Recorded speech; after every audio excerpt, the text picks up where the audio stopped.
I know most people in here know who I am. I'm Linda Bauer. And Randy and our children, and his children, they all grew up together here. And Randy was an awesome young man. He always had a lot of respect for people. He always showed us respect and everything like that. And I just want to say to Randy that we know how it is to lose a son, because we lost ours too. So, you know, and to the rest of the family that, you know, we're all going to mourn his loss, and we're all sorry that he's passed, but we know that he's going to a better place. And you know, and God's waiting for us all, and he's making a place for all of us. So now we know that now we got another child up there waiting for us that's making a place for us in heaven for all of us. And I just want to say that, you know, we're really sorry for your loss, Randy, and the rest of the family, and you know, that's all I want to say. Thank you.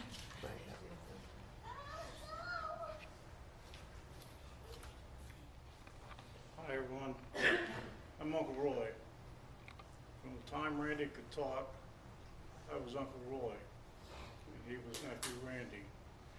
We loved each other, we treated each other with respect, and that's the way we grew.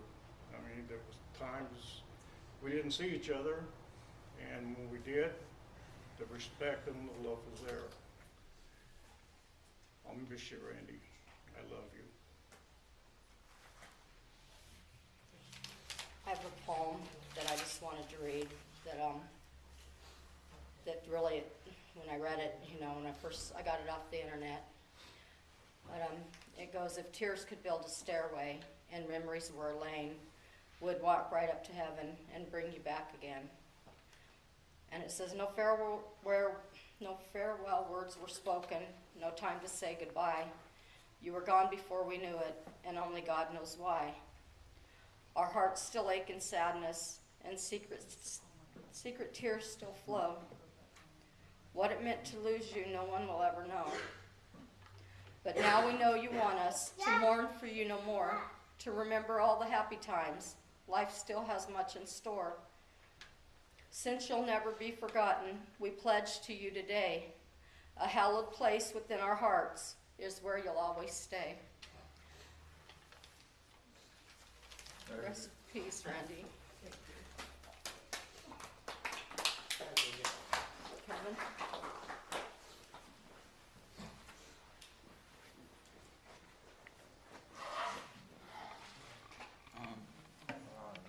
I guess I'll go to something I wrote. I'm just going to do this out of my head. And when I'm gone, don't mourn for me, 'cause life goes on, so let me be. On my way to destiny, but in your hearts through eternity. For I live on, and you will know the smile from nowhere that is to show just how much you remember me so, until the day I had to go. My soul moves on, but my spirit's in you. From day to day, each thing you do, a hidden strength you never knew, now appears, oh so true. So with the last breath of sin I breathe, understand the purpose for which I leave, the retreating warmth from a sun that falls, and conquering chills of darkness crawls. Our Father is calling me to supper time, brand new this star which is to shine. Streets stand ground with towering lights, effortless though, 'cause stars so bright. When lonely or lost and cannot see, just look up and there I'll be, watching you always, even as you lay, observing below, may we together one day. Love you.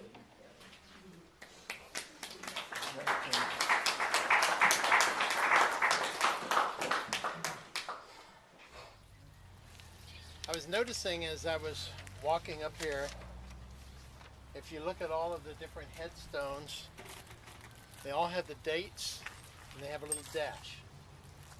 And I brought that little poem that's called The Dash. Maybe some of you have heard it. And it goes like this. I read of a man who stood to speak at the funeral of a friend, and he referred to the dates on his tombstone from the beginning to the end. And he noted that first came the date of his birth, and he spoke of the following date with tears. But he said what matters most of all is that dash between the years. For that dash represents all the time that he spent alive on earth, and now only those of us who loved him know what that little line is worth. For it matters not how much we own, the cars, the house, the cash. What matters is how we live and love and how we spend our dash. So think about this long and hard. Are there things that you'd like to change? You never know how much time is left because you could be at mid-dash range. Are there things that you or people you've left behind, and maybe things you left unsaid? Words you need to think again, maybe fences you need to mend. If we could just slow down enough to consider what's true and real, and always try to understand the way that other people feel, and be less quick to anger and show appreciation more, and love the people in our lives like we've never loved before. And could we treat each other with respect and more often wear a smile, remembering that this little dash is only going to last a while. And so when your eulogy's being read and your life's being rehashed, will you be glad of what they had to say about how you spent your dash? Let's bow our heads. Father in heaven, Lord, once again today we are so thankful that we serve a God that is with us when we go through these rough times in our lives. And Lord, you promise to be there with us. You promise us that peace that passes understanding. And today, in a very special way, as we place Randy to wait for that day that we can all be resurrected together and spend eternity, we place him into your arms to watch over him until that special morning. Send a guardian angel to be by this resting spot until that day that we can all be reunited together. Bring a special peace into each one's heart who's sorrowing the loss of this loved one. And heal this wound so that someday we'll be able to spend eternity and look up into your face, hear the well done from your lips, and know that we can live with you where there'll be no more death, no more pain, no more sorrow. We ask these things in your name. Amen. All right, we're going to have the placement at this time, and they're going to tell us what we'll be doing next. Okay.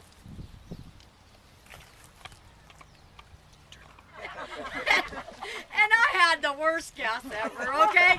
And me and little Randy were in my car, and we were asleep, and we had our blankets on us, and it woke me up. The smell, that whole car was bad.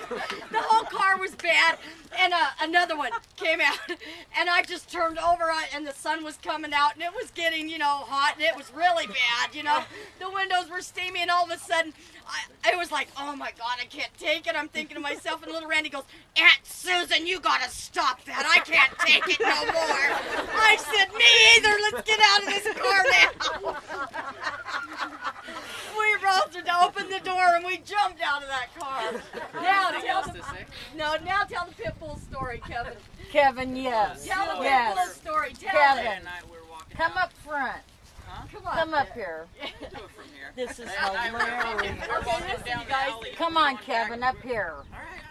Come on, you got to do the actions We're too. walking down the alley and we're going to Jessica's house, and down at the end of the alley we could just see this little figure. It's just the shadow of a figure, and I'm like, what is that? He's like, I don't know. It looks like a dog. I'm all, it does, huh? I'm all, well, what kind of dog is it? It's just a little dog. I'm like, shoo, shoo. And we go, I didn't look behind me. At the same time, there's a car pulling up the alleyway and has its headlights on. I can see, oh, it's not a little dog, it's a bigger dog. About the time I go, it's a big dog, I turn around and look, and he had already threw a rock at it. And I go, you just throw something at it? He goes, yeah. And I look back this way, and I'm all, it's running. It's running. I look back, and I turn around, and he's going that way. And I'm going, oh, crap, it's coming towards us. And I'm like, is it? Is it? And I couldn't tell, and sure as shit, it was a big pit bull. That motherfucker was full speed coming at us. I took off running, and I caught up to him. I caught up even with him, and this dog's coming up. And I go, which way are you going to go? We going that way or this way? And I just heard a thump, and I look back, and I'm looking, and I'm still running, and I just see this head pop up out of this dumpster. He goes into the dumpster. I'm still running, and this dog's still chasing me. But anyways, I come back around to this other block, and he had cut across through this other yard to the next street over. And I come walking, I'm like, dude, I think I lost him. He goes, nope, there it is. Here it comes back around the corner. We had to jump the fence. But anyways, later on that night, we're walking back to Grandma, Grandpa, and Uncle Rick's apartment. And from one street over, we see this cop. And we're, what's that cop doing? I don't know. This cop's cruising real slow, and he's going, burp, burp. And then as soon as we could see and we got past the houses, the cop's got a spotlight on that pit bull. And there's that pit bull with its ears back and his tail tucked.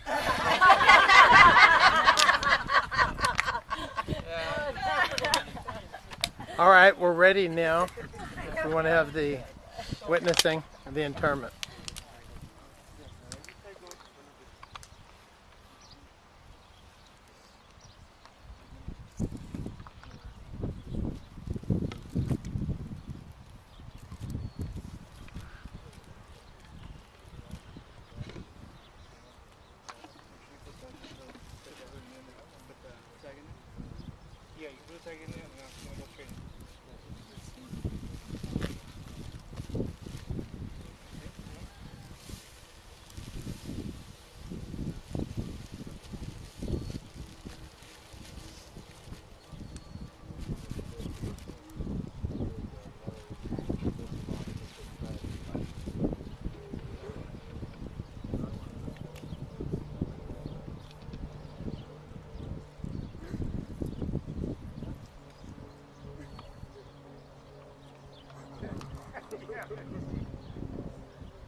Okay, this will conclude our service here today. Randy. Thank you. There's Jessica. She left a couple weeks. We're trying to get things ready. Thank you. Thank you very much.